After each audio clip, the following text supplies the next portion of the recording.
Ternyata mendengarkan tausiah, ada mendengarkan bacaan Quran, Allahu Akbar. Tadi saking tenangnya duduk, ngantuk, plak tidur. Dilihat begitu pulasnya sampai lewat dari jam bunuh dirinya. Betul jam 1, jam 2 ini nyata.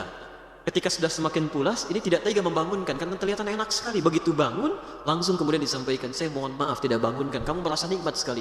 Kamu sudah lewat jam bunuh dirinya. Saya ingin tanya apa yang harus saya ganti. Ternyata jawabannya cukup mengejutkan. Ini tempat apa? Bismillahirrahmanirrahim. Salat yang dikerjakan pasti berdampak pada ketenangan jiwanya. Tenang. Quran surah ke-20 Taha ayat ke-14. Wa aqimis salata lidzikri. Tunaikan salat sebagai zikir kepadaku, kata Allah. Zikir itu banyak di Quran. Banyak. Ba'da salat kita zikir. Sunnahnya zikir. Ada di Quran surah ke-4 ayat 103. Posisi paling kanan sebelah atas. Fa idza qadaytumus salata fadhkurullaha. Maka jika telah tuntas anda tunaikan salat, segera zikir kepada Allah. Ada kalimat diajarkan Rasulullah SAW. Baca Al-Quran itu zikir. Karena Al-Quran sendiri disebut dengan zikir. Quran surah 15 ayat 9. Posisi paling kanan di pertengahan. Inna nahnu nazzalna dzikra wa inna lahu lahafizun. Kami telah turunkan Al-Quran sebagai zikir. Jadi kalau antum sedang baca Al-Quran, itu sedang berzikir. Penghafal Quran juga sedang berzikir. Bahkan 4 kali disebutkan dalam satu surah saja. Surah ke-54 Al-Qamar.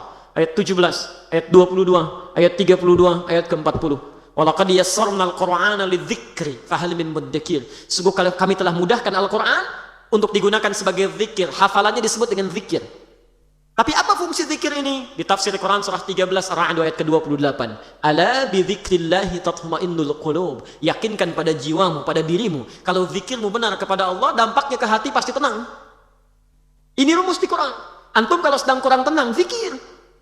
Di kantor sedang tidak tenang, di rumah tangga, wudu, ambil wudu, buka mushaf, baca Quran. Solusi belum datang, tapi minimal hati anda tenang. Tenang. Hafalkan Quran. Dan puncaknya salat. Kenapa salat disebut puncak zikir? Karena salat itu bisa menghimpun semua jenis zikir. Bukankah dalam salat ada subhanallah, alhamdulillah, Allahu Akbar, ada bacaan Al-Quran, ada hafalan Al-Quran, ada doa, ada istighfar. Jadi kalau semua bentuk sholat ini menghimpun semua jenis zikir, belum mampu membuat antum tenang, antum butuh apa lagi supaya hatinya tenang? Sholat itu jangankan ibadahnya, tempatnya saja, masjid tempat sholat itu dijamin di Quran menghadirkan ketenangan. Nggak ada tempat paling tenang di muka bumi kecuali masjid itu, termasuk di kantor. Nggak percaya silahkan. Sedang capek kerja macam-macam, masuk ke masjid, duduk setelah tahiyatul masjid, tiba-tiba nggak kerasa kipas muter, tenang, plak tidur aja gitu kan. Saya pernah ke Tokyo itu dan diajak ke Gunma. Ini nyata. Bertemu dengan ustadz dan komunitas di sana, cerita, Ustadz, sedisiplin-disiplinnya di sini, tapi ketenangan itu tidak mudah untuk didapatkan. Tingkat bunuh dirinya itu 30.000 setahun. Sehari bisa 100 orang bunuh diri. Dan kami pernah dibawa ke daerah Fuji yang setiap hari akan ditemukan 4-5 mayat di situ. Makanya kata Profesor Kato, sehebat-hebatnya orang Jepang yang disiplin masih kalah sama orang Muslim. Bukan orang Indonesia, orang Muslim. Ya. Jadi orang Muslim itu punya satu ajaran yang nggak ditemukan dimanapun, yang menghadirkan ketenangan dalam jiwanya. Tapi Ustaz, masih ada di Swedia satu distrik yang lebih dahsyat dibanding ini. Itu bunuh dirinya di mana aja, serampangan. Karena itu konsolnya, pemdanya, sampai membuat tempat khusus lokalisasi bunuh diri. Dan jamnya diatur, jam 10 sampai jam 12. Jadi kalau datang jam 8 kepagian, datang jam 2 kesiangan, besoknya lagi gitu. Nah ini nyata kejadian, satu kali ada orang akan bunuh diri, ya jadwal dia jam 12. Ketemu dengan salah seorang di situ, Muslim, Ustadz juga, cuman di Eropa kan tampilannya agak beda. Ditanya mau kemana kamu? Mau bunuh diri. Jam berapa? Nah, jam berapa? Jam 12 katanya. Baik, sekarang kan masih ada waktu, mau ikut saya? Oh tidak, nanti saya terlambat. Terlambat? Kata Ustadznya, nanti saya berikan gantinya.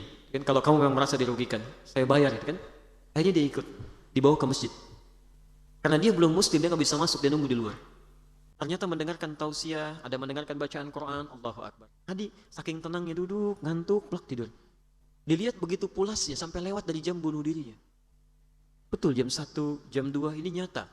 Ketika sudah semakin pulas, ini tidak tega membangunkan karena kelihatan enak sekali. Begitu bangun, langsung kemudian disampaikan, saya mohon maaf tidak bangunkan. Kamu merasa nikmat sekali. Kamu sudah lewat jam bunuh dirinya. Saya ingin tanya apa yang harus saya ganti. Ternyata jawabannya cukup mengejutkan. Ini tempat apa? Masjid. Apa keutamanya? Dijelaskan. Saya tidak ingin jadi bunuh diri. Tidak jadi bunuh diri. Saya itu ingin bunuh diri karena 3 hari berturut-turut tidak bisa tidur sampai hari ini. Entah kenapa tiba di sini, tiba-tiba bisa tidur.